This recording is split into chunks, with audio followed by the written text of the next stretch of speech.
Hi dears, welcome back our channel. അപ്പോൾ ഇതാ നമുക്ക് കുറച്ച് കല്ലുമക്കായ കിട്ടിയിട്ടുണ്ട്. അത് പുഴുങ്ങി എടുത്തിട്ട് ഇതാ ഇതുപോലെ നല്ലോണം വൃത്തിയാക്കി എടുക്കുകയാണ് കേട്ടോ. അതിന് മുമ്പ് നമ്മുടെ ചാനൽ സബ്സ്ക്രൈബ് ചെയ്യാത്തിട്ടുണ്ടെങ്കിൽ ഒന്ന് സബ്സ്ക്രൈബ് ചെയ്ത് നമ്മുടെ ഫാമിലിയെ സപ്പോർട്ട് ചെയ്യേ.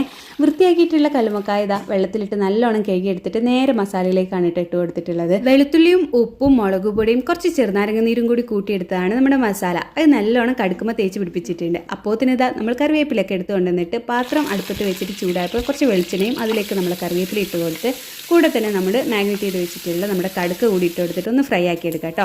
ഫ്രൈ ആയതിനു ശേഷം കുറച്ചും കൂടി കറിവേപ്പില ഇട്ട് ഇളക്കിയിട്ട് നമുക്ക് പാത്രത്തിലേക്ക് മാറ്റി ചൂടോടെ കഴിക്കാം. കടുക്ക നല്ലോണം ഇഷ്ടമായതുകൊണ്ട് തന്നെ ഉച്ച വരെ വെയിറ്റ് ചെയ്യാനൊന്നും ഇന്നെ കിട്ടൂല. അപ്പോൾ കടുക്ക പൊരിച്ച പാത്രത്തേക്ക് ഊറ്റിക്കൊണ്ടിരിക്കുന്ന ചോറിന് കുറച്ച് ചോറും ഇട്ട് കടുക്ക പൊരിച്ചതും കൂട്ടിതാ നല്ലോണം മിക്സ് ചെയ്തുകൊണ്ട് കഴിക്കാമെന്ന് വിചാരിച്ചിട്ടോ.